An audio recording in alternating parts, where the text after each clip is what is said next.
Welcome to Jimmy's Jobs of the Future. We recorded this interview last Monday afternoon. Grant Shapps is a politician who had an entrepreneurial career before entering Parliament and has had a pretty incredible life story which I hadn't fully appreciated until I researched him in advance of the show. And that is why I was really pleased that the Business, Energy and Industrial Strategy Secretary agreed to come on. Fortunately, Grant has held on to a sizable portion of his brief, becoming the Energy and Net Zero Secretary. Grant's new department is a major restructuring of government. So this is the former Business Secretary Grant Shapps. Welcome to Jimmy's Jobs of the Future. Thank you. Pleased to be here.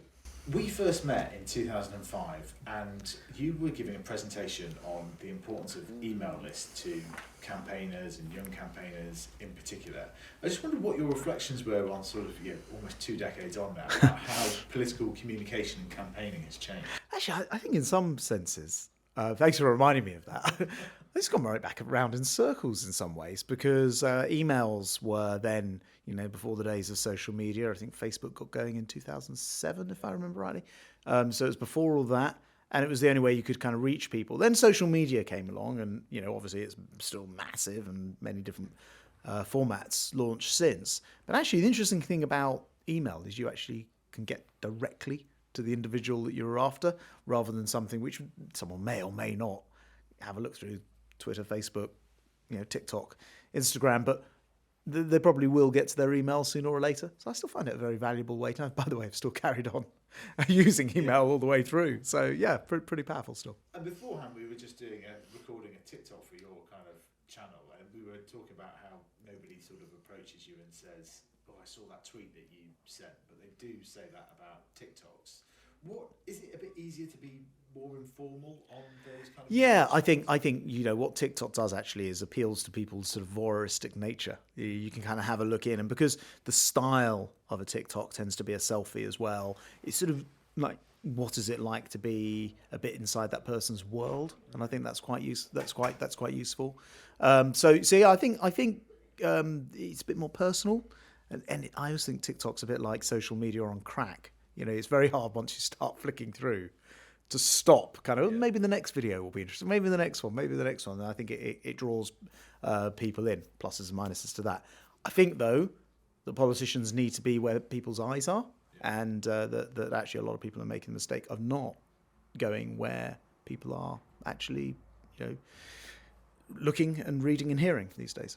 So what is your advice in terms of what platforms to be on? Because that's also the challenge. Partly in 2005, it was pretty much just email, or you had a website, right? Now, yes, like Web 3.0, and so yeah. I think the simple answer is you just want to be everywhere, right? You certainly want to have an email list. You want to have a website. Website's actually probably the least important of all of these things right now. You definitely want to have in politics Twitter, because although it's quite sort of Westminster and stuff, it is just a quick way of getting news out. It circumvents newsroom and press notes and stuff, because you can just say something directly. And then, if you're on those, you might as well be on Instagram. I personally find TikTok is very engaging with a fraction of... So I think probably on Twitter, I probably have a following of, I think last time like 178,000 or something. But on TikTok, 13 or 14,000, but I probably get more mentions from people. It's reaching a different audience. It's more interactive. It's more personable than anywhere else. And what about if you were sort of in your early 20s, where would you be starting your kind of entrepreneurial journey? Because out of the sort of business secretaries that have been over the last few years, you are one of the few that's had a proper entrepreneurial kind of background. Didn't go to university either. Yeah, I was at Poly. It's now would be called a university. It's at Manchester Met. I was only there for a couple of years, so I didn't do a degree. And don't actually have any A-levels either. So I went and studied a BTEC and then another BTEC, essentially. But I found all of that was just sort of great in terms of my entrepreneurial desire. Both my BTECs were in business and finance, so and then I started a printing company 32 years ago. It still goes till now, which is surprising and amazing, and has definitely done better since I've not been there, because over half the time I've been in politics. But I was thinking about it. If that was today, I would almost certainly do something in tech. Yeah. almost certainly. And I'm slightly surprised I didn't even back then. I was using, I had, PC, I was using computers. So even back then, I'm slightly surprised I didn't. Now it would definitely be tech, maybe an AI, or which I think is kind of a really interesting field. Britain's got a great lead in that area. Somewhere in the technology sphere would definitely attract me. And what was sort of talking about your earlier journey and so on, I wanted to ask about, one of the things that I hadn't actually realised when properly researching for this is that you've had two sort of brushes with death in terms of a car accident that left you in a coma in your teenage years and also cancer in your mid-30s. How's that kind of like impacted you out? Yeah, one was when I was 20, actually, which was the car crash, and one was when I was 30, which was the cancer. So I kind of, as I reached my those sort of landmark birthdays, start to get slightly worried. So how did it affect me? Actually, I think surprisingly little. People like sometimes people say, well, was it being in a car crash and being in a coma that made you wake up and think you got to kind of take control of your life, or follow your heart and dream, and in my case, go into public service. This is what I wanted to do. But the actual truth is, I already wanted to go into public service. I'd actually, just the week before the car crash, been selected for my very first ever public election, which was actually to the local council in Manchester, Withington constituency, but in a ward called Old Moat. My slogan was "Put the new into Old Moat." Sadly, the electorate didn't agree, and I didn't win that one or the next one that I fought, which was in Brent North in London, which is where my business was, or the next one, which I fought, which was for a general election in '97 over in Southwark and Bermondsey, or the one after that, which was the first time I fought in Welwyn Hatfield. So it actually took me 5 times before I won an election. But I don't think either the car crash or 10 years later, I had Hodgkin's lymphoma, and I was like a year of chemotherapy and radiotherapy, and it was a pretty dark time. I can remember once or twice in hospital up in the middle of the night and just thinking, you just go from living at, 100 miles an hour, getting on. I built my business up. I've met and married my wife, Belinda, and we hadn't had kids yet, but, we were just starting to think about all this. And then suddenly cancer, your world, it's like hitting a wall at 100 miles an hour. Came through the other side. A year later, I was kind of fixed, and I've been fine since. But it's not something you've talked about masses amounts. I mean, for some people, I mean, obviously you've made I think it was 14 when you first decided you wanted to kind of become an MP, or you were interested in becoming an MP and kind of telephoned the local constituency. But it's not something, either of those incidents, you've talked about a huge amount, actually. Not for any particular reason. And actually, on having cancer and going through all that, a year of chemotherapy and radiotherapy and what have you, actually I know that a lot of people come out of those sort of really life-shaking instances, and I have huge respect for them. But a lot of people come out and sort of devote themselves to charitable work or educational work related to it and feel like they're driven by it. And for me, what I most wanted to do is sort of take the opportunity that I got of being in remission to get on with the thing that I most wanted to do, which was public service. And similarly, actually, on a different level, but my background is, this printing business that I started 32 years ago. And it would have been quite tempting to come into Parliament and go, right, my life in Parliament's going to be about business, small business, entrepreneurship. And actually, I haven't done any of those things. I almost did the opposite when I got to Parliament. So maybe we were in opposition first, but since we've been in government, I've been a housing minister, and I've been a local government minister, and I've been party chairman, and in the Foreign Office and international development and transport, and finally now in the business department. And it's like all of that experience has been flooding back to me this last 3 or 4 months of actually what it's like to start a business. And one of the reasons I started the business, one of the ways, was through a loan guarantee scheme that the government of the day, Thatcher government, offered, which enabled people who had no assets to start in business and get a loan that was guaranteed through the scheme. You paid a small percentage for it, and the whole thing paid for itself. It's called the loan guarantee scheme, or it's been called similar things throughout. And one of the first things I did when I stepped into this room in my office here at the business department was to ask about the scheme, whether it's still going, and making sure that we, keep it funded for the future. And what was the answer?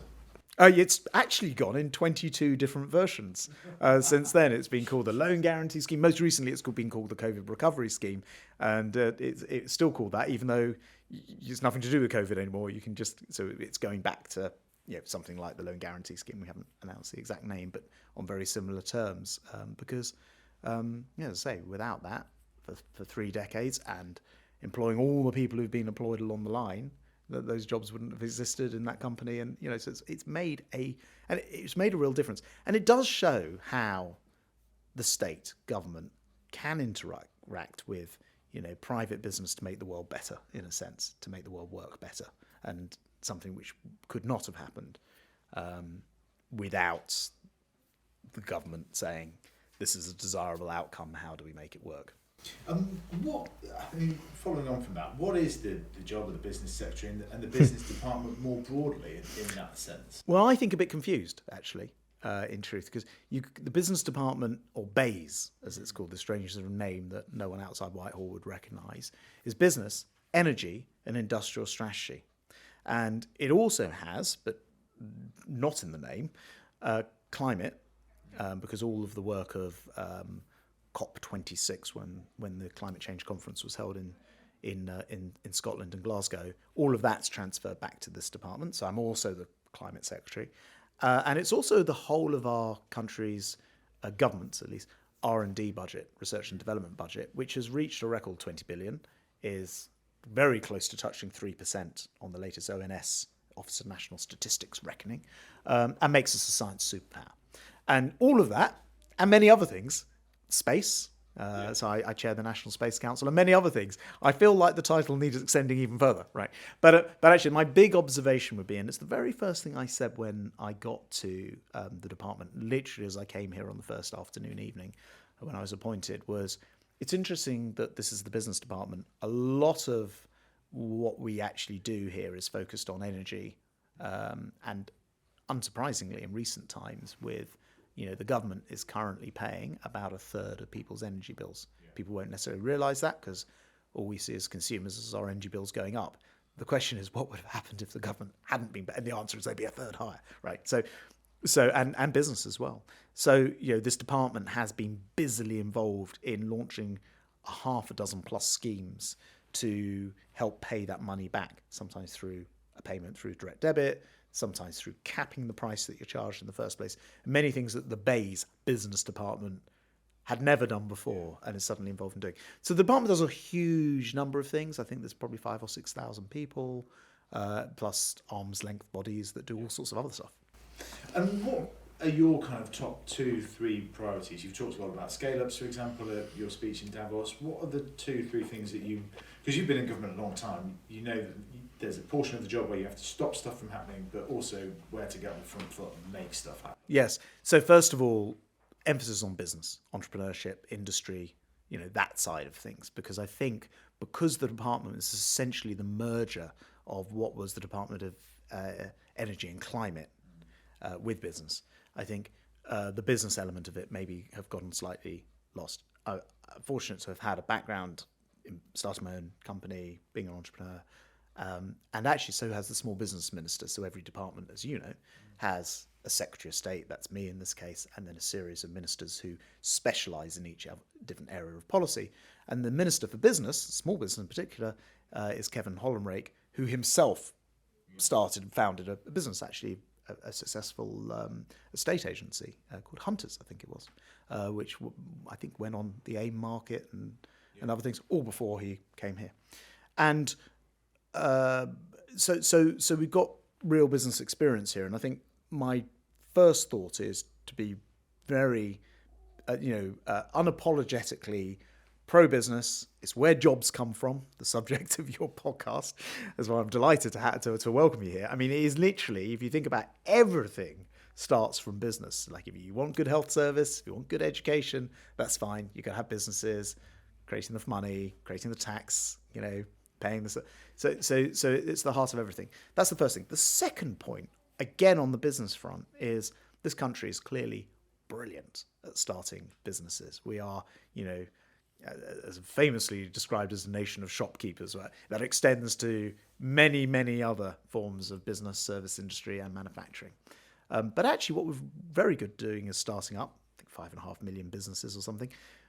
What we're not always as good at doing is taking them through being medium-sized and eventually global, the superpower businesses. So one of the questions I've been asking myself since I've been here and have started to talk about publicly, for example, at the CBI speech I gave in Davos, is why haven't we produced the next Google or Apple or Amazon or choose your company? Why is that happening elsewhere? And in a sense, actually, it's a bit of a riddle. I can tell you. I'll tell you why if that's helpful. Yeah. Well, this is why it's a riddle in my mind. First of all, we've clearly got the entrepreneurship. Yeah. We've got the drive. We've got the ideas. We're brilliant at the research and development. We're fantastic at coming up with sometimes completely revolutionary ideas. I think, file more patents than anywhere else outside the US. We have more Nobel Prize winners than anywhere else outside the US. More unicorns. Unicorns which are these, clarification, billion pound companies than France and Germany and the Netherlands put together. We're the only economy in the world that has a $1 trillion tech economy. Only one of three, America, China and us. So we've got these massive advantages, but it doesn't stop there. We've got English, which is the language of business, which is pretty helpful. We've got a fantastic time zone. We've got, I can see it out the window here. Maybe your viewers who are watching, right? We've got the city just over there. This is one of two great financial centres of the entire world right here. So scale-up finance should be possible as well. I just think the advantages go on and on and on and on. So how is it we don't quite get from the medium, very impressive business to the global, business of the future that everyone knows? And I think if we can crack that, we'll see a lot more prosperity and wealth. And why is it? Do you think it's purely down to culture of ambition? I think it's several things, actually. In the past, we've not been good at having the money follow the scale up. So you get to a certain size and then businesses say, look, I've got to go to the international markets, typically to the States, who will recognise it and snap it up, right? We want to change that. So I've been working with the Chancellor, Jeremy Hunt, to, for example, he's worked brilliantly on changing some rules which sound quite arcane called Solvency II. People listening to this might be going, what are these Brexit benefits? Here's one, right? The EU regulated the way it does regulate for their members, the way that money, and particularly in this case in the insurance market, how much capital they have to have on reserve and all these kind of things, technical rules. We are able to now write those rules to suit our economy and our circumstances. And everyone agrees, actually, that there's great flexibility in this. And these reforms, also known as the Edinburgh reforms, have been set out by the Prime Minister. That should release probably £100 billion of extra capital into the marketplace. I hope a lot of that money, £100 billion over 10 years, I hope a lot of that money will follow some of these scale-up businesses and we can scale up Britain. So I think the finance thing, there's definitely a cultural thing of people not being afraid of failure, or rather, I don't think people are afraid. I think society kind of discounts it or marks it down. Oh, they had that business that didn't work. But if you go to Silicon Valley, they had that business. What are they doing now? It just doesn't matter. And so I think that sort of risk appetite, cultural thing is really important. And actually, to be completely blunt with you, I don't know what all of the other reasons are. As part of what we're doing here is putting it together. And I've announced a scale-up summit, which we'll be holding later in the year, which will be really digging into the detail of this and putting together the package of things we need to do as a nation. And what do you think? Because there's financial capital, which you talked about there. Then the other sort of primary one can often be kind of human capital and skills, etc. So sort of coming on to the point of the podcast, as you say, like I was intrigued in your kind of Davos speech. You listed some of the economies and sectors of the future, and I'll just read them out because I won't put you quite on the spot with it all. But artificial intelligence, advanced communication networks, robotics, augmented reality, immersive technologies, quantum, blockchain, all potential game changers. Well, what are the jobs that are going to come? Yeah, I'd add to my own list. Life sciences for sure, and also creative markets. This country is brilliant. And we're building huge new studios in the UK to make films, video productions, games, etc. We're fantastic at music, creative, and not just art, but also architecturally, buildings and what have you. It doesn't matter where I go in the world as business secretary, someone always says, "Oh, there's the Foster building, there's the Thomas Heatherwick such and such." Just everywhere you get, we are brilliant. We are global superstars. So anyway, and actually, if I was listening to this podcast, I'd say, what about advanced manufacturing? What about this? What about that? I don't think we should limit our ambitions. But the other point which you draw me to with skills that I did mention in the Davos CBI speech is that this country remarkably has four, on this year's rankings, four of the world's top universities, top 10 universities, four of the top 10. Incredible. Right? How can that not, how can we not be turning that into, the jobs of the future? And I think we're starting to, and the clue is in, I do something called the National Security Investment Decisions. So this is where typically a foreign company might be buying a British company or partnering with it. And I see so much of that coming out of our universities. Now, I think this is a good thing. It means we are selling. I don't think we should have an open economy. We should allow people to come and buy our ideas and concepts and businesses. But I also want to see some of them grow up here as well. And how do you think, because that's one of the big things from my time at Stanford and whatever, was the academic, government and private enterprise, the flow between the three was much greater in the States, despite the fact that they're often based on sort of different coasts entirely.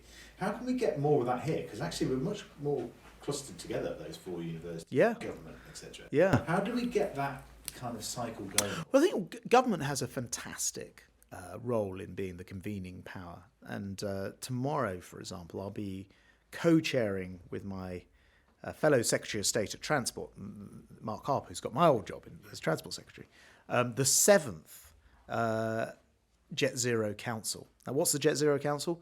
This is the concept that if we're going to be able to carry on flying and sort of almost have moral permission to carry on flying, as well as legal, because we've got to get to these net zero targets by law, then we're going to have to invent a way of flying around the world without damaging it, right? And I have a real interest in this, both because I happen to be a pilot and I'm really interested in aviation, but also because the constituency I represent is in Hatfield, and Hatfield is the home of the commercial jet engine. So the first place in the world to create and produce and R&D create and produce a commercial jet engine in a plane called the Comet. And so wouldn't it be brilliant if Britain was the next place to create zero carbon flight, jet zero flight, or guilt-free flying, as I like to term it? Tomorrow's 7th Jet Zero Council brings together exactly what you just said: the government, academia, and the industry, to try and fix this problem. And we're making real progress. So just people won't necessarily know this, but in the last couple of months, we've had the first flights of hydrogen aircraft, emitting no dangerous hydrocarbons and greenhouse gases.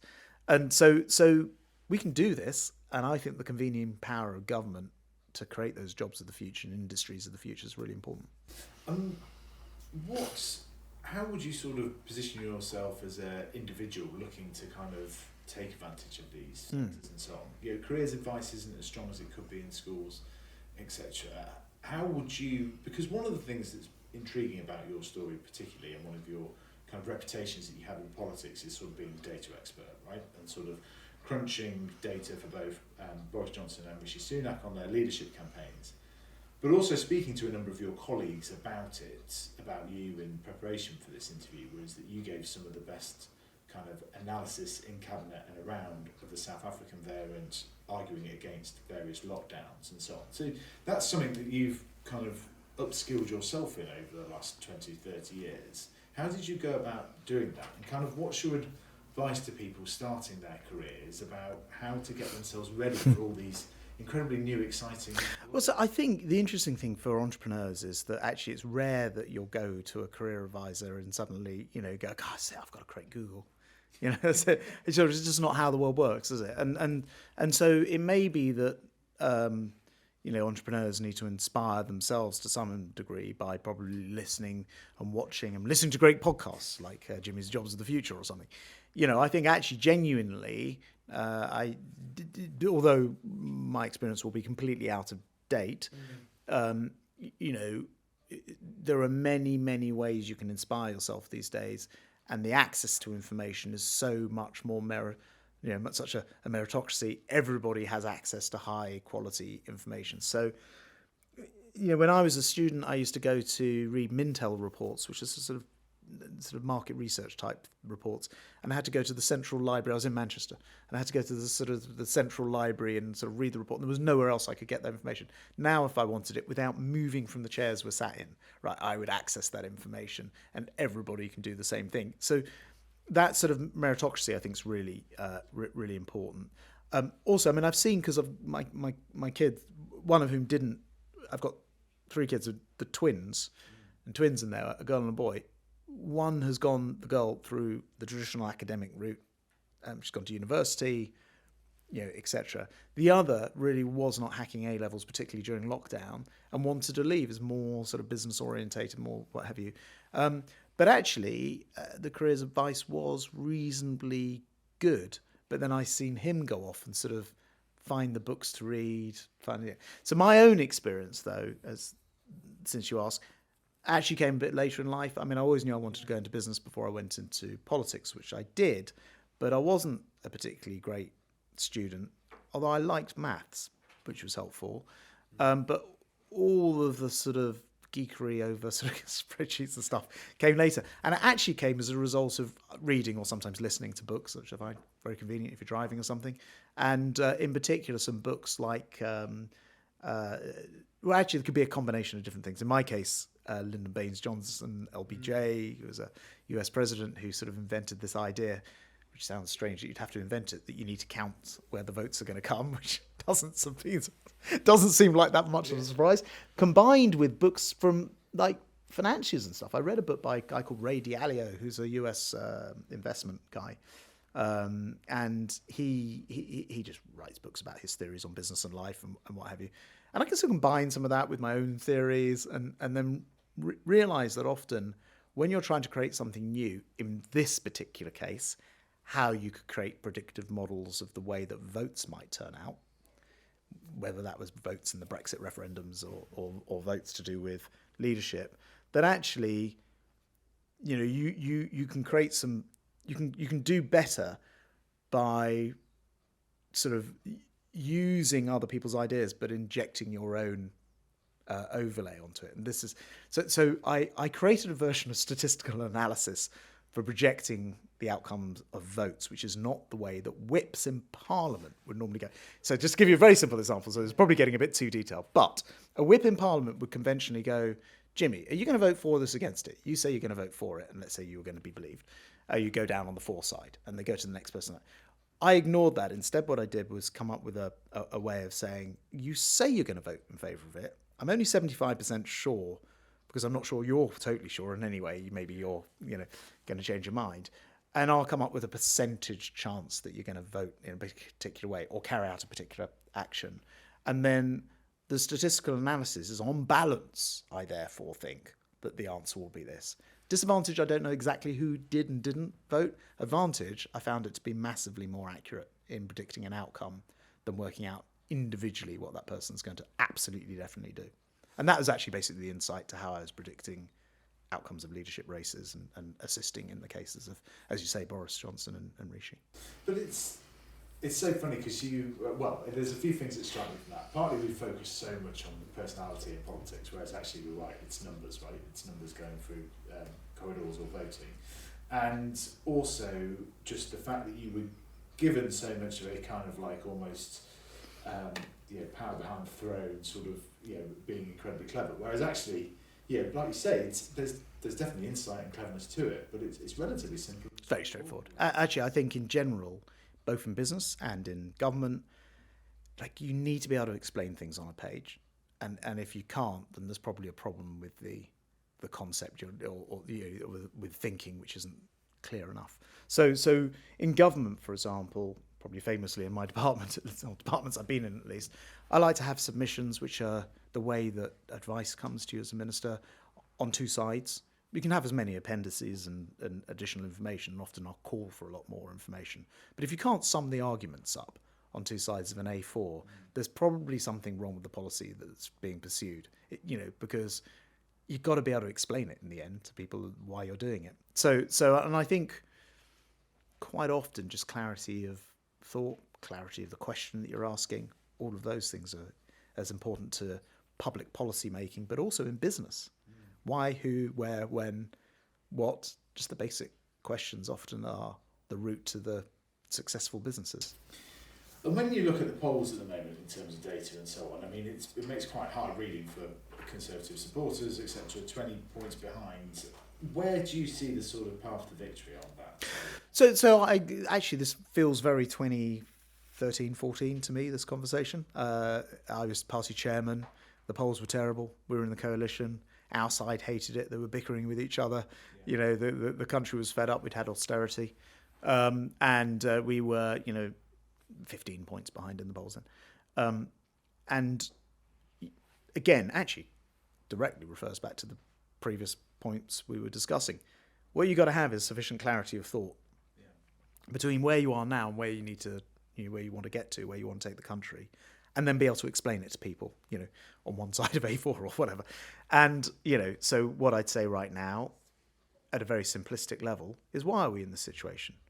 There's lots of reasons, but no small part of it is we suffered a 1 in 100 years, more than 100 year pandemic, which cost us £407 billion, which is a lot of money out of everybody's pockets and makes people feel grumpy.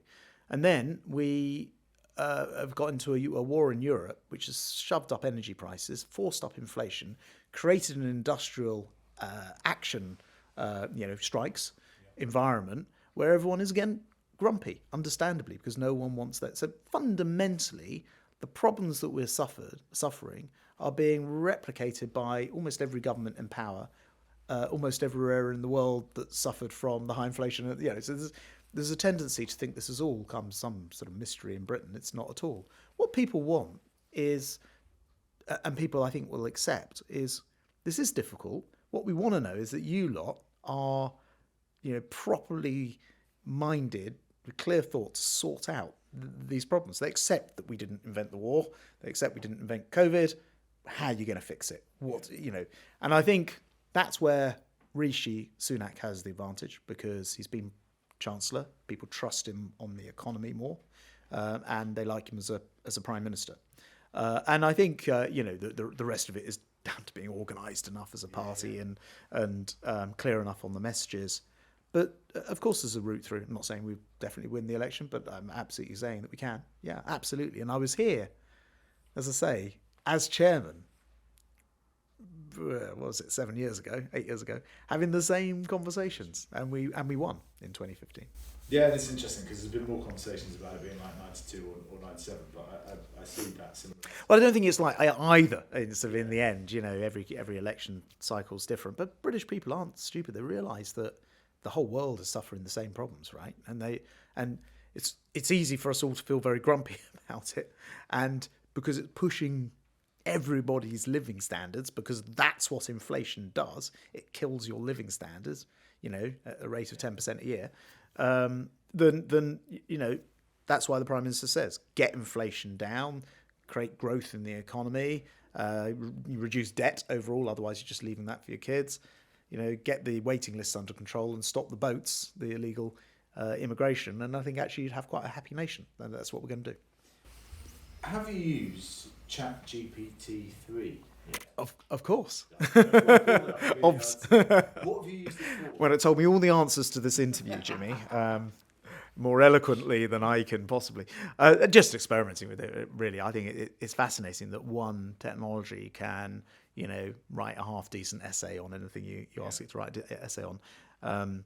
Great limericks and rhymes if you put your name in or whatever. But if you're in the public sphere, I guess. But also can produce a bit of Python to look at the last 1,000 tweets of every MP and pull out when they mention climate change or whatever you want to do. And it does all these things. I mean, it's actually, it's an extraordinary insight, I think, into the next level of technology and AI, rather than necessarily being entirely there at the moment. And why do you think it will sort of impact us? Because you're right in that sense of, we've talked a lot about these industries in this interview, but sometimes it can be quite hard to sort of actually see how these are going to be impacted. And it's only when you see sort of cashiers being replaced in supermarkets over the last few years where people begin to sort of see, that's how it's going to impact us. How, I mean, it's only been, it's not even been 2 months with ChatGPT, but what do you think will be the impact? Yeah, it's interesting because I remember as a kid going to the Science Museum, which naturally I loved, and they had two things which fascinated me. One were traffic lights that, as you approached them, they knew you were there and were able to change. This was the kind of temporary lights that now go routinely when there's an annoying bit of roadworks being done. Whatever, it was shown in the Science Museum. Eventually, it happened. And then the other thing which I always remember seeing were barcodes, and it was like amazing. One day at the shopping. At the checkout, you will swipe your thing, or they'll swipe your thing. You're like, it'll be amazing. Actually, really, what's amazing is just how many decades it's taken. I mean, the barcodes did come in on all products, of course, but it carried on that it was the cashier picking up your thing and swiping it, and then a bit maybe you do it. But the idea that you just remove the cashier and go straight to the barcode, I don't know, it lasts 5-10 years, right? Yeah. It's and actually now in lots of shops, you might find they're pretty much only swipe throughs, and so sometimes the adoption can take a while. I suspect adoption will get much faster with things like AI. I think people, particularly because the internet's been invented in between, ideas therefore spread faster and habits change faster. So I mean, I often find I sort of pick up these things in a slightly geeky way ahead of time. So I remember I had on my phone contactless payment quite early on, before it went on to Apple Pay and became sort of. And I just remember thinking, why won't everyone just want to pay like this in the future? This is so fast and simple, and not having to mess around with cash, and not having to wait for change, and not having to even take your credit card out your purse or wallet. And now, I mean, I was just observing kind of in the co-op by me the other day. There were 6 people in front of me in the queue, and every single one of them paid on their phone. Wow. Elderly people, as youngsters. My parents, 80s, 90s, pay on their phones. Yeah, it's changed dramatically. And so what do you think it might be used for? I mean, what else have you kind of experimented with it so far? So I guess that people will start to work it into the back end of all sorts of applications. So it won't necessarily be that it's the student typing in and trying to get an answer to their project. A nightmare for universities, because whereas you could check for plagiarism quite easily by running it through a checker, you can't do quite the same thing with AI. But I think it will be less about that. It will be more about how it's integrated back end of a system. So I'm afraid probably in the short term we'll see slightly more frustrating conversations with chatbots on websites where you still don't quite get the answer you wanted even more of the time because they've decided to link it up with an AI backdrop. But hard to predict. I don't know. I do know that it's going to be a big part of the future, though. Definitely. We've got a few quick fires to finish off. Yeah, sure. Sainsbury's, Waitrose, or Tesco? Well, we shop at Tesco. Right. Okay. What was your first job? I briefly worked in Manchester after I finished studying at Gestetner, who photocopying type machines. Because I knew I wanted to go into printing, and I thought I should get some experience around that market. Favourite gadget? Actually, probably my phone. Yeah. It just does everything. I mean, from being a torch to to a radio to a phone, occasionally. To access to the world's entire information on the internet. I mean, it just is the thing that you'd want on a desert island. Oh, plus a battery solar panel to stop it from running out. Have you you mentioned earlier briefly you were a pilot. Have you flown a drone? Yes. Yeah. How did you find it? Quite difficult to fly, actually. Much harder than flying yourself, I find, because from an orientation point of view, you're not inside it. Favourite video game? No, I haven't really got one. Yeah. Favourite podcast? Well, obviously, Jimmy's Jobs of the Future is right up there. Actually, I mostly don't listen to podcasts. I mostly listen to books online. Right now, I'm listening to The Last King of America, which is about George III, who, of course, everyone thinks the king who went mad. I always have a book that I'm listening to and usually drive my team mad about why they should listen to the same book. Do you prefer listening to books than reading? Actually, it's just a convenience thing, because when I'm reading, it's nearly always reading submissions from my department, and so I'm reading all day long. Whereas a book, if I'm driving somewhere or doing something where I, just that time out moment, it's something I can do where I won't be able to read necessarily. What's the best business entrepreneurship book you've read lately? Oh, or one of that kind of ilk that stuck with you? yeah. I actually think there's this Radialio series, which is actually, I mentioned a book before. There's another book which talks about rise and fall of empires. Actually, yeah. It's about how debt has a big part to play in the success of businesses as well as the success of countries. And I think I really like listening to stuff which kind of expands your mind and maybe you don't agree with, but it's very interesting to listen to anyway. Yeah, totally. Wolf of Wall Street or The Big Short? Probably The Big Short, because I think it's educational. What was the first single you bought and in what format? It was, I guess that's why they call it the blues. It was on tape cassette. Very bang on conservative thing. Football or rugby? Neither, actually. And what, if you could pass the mic to some other British entrepreneurs that you've come across in your first 3-4 months in the job, who's kind of impressed you that you should get on the show? So actually, I'm going to give this to an American company that the Brits have successfully enticed here, reversing that usual someone else has the idea and then it goes abroad from Britain. They're a company called Zero Avia. They've managed to fly an aircraft with one of the engines on hydrogen. It's a 19-seater. They did a 6-seater, then a 19-seater, and the next step is to move it up. They're not the only ones doing it, but I think it's very impressive. Oh, can I do a second one? Yeah, of course. Brilliant company called Vertical, who are creating like an eVTOL, one of these sort of helicopter type things. It's entirely electric. Yeah. I think they have about 1,500 orders for these kind of flying taxi sort of things. It's all happening down in Bristol or something down that way. That's it. And look, this is the future. It's extraordinary, and this is where Britain can lead. And what would be your dream job if it wasn't this one? Well, I'm very happy, first of all, being business secretary, I should say, and I will do whatever the nation requires of me. But what about, would it be pilot or? Oh, I see. Like if I wasn't in politics. Yeah, exactly. Gosh, no. Trying to entice. No, I thought you were sort of. No, I think obviously I really enjoy being in politics and in government itself. I think I would do something which was entrepreneurial and probably something which is not too standard. So I probably would look to do something which invents or creates something new and tries to maybe be part of how can we create the big businesses of the future based on some new technologies. My central kind of purpose of trying to scale up Britain, I'd like to be part of that. Brilliant.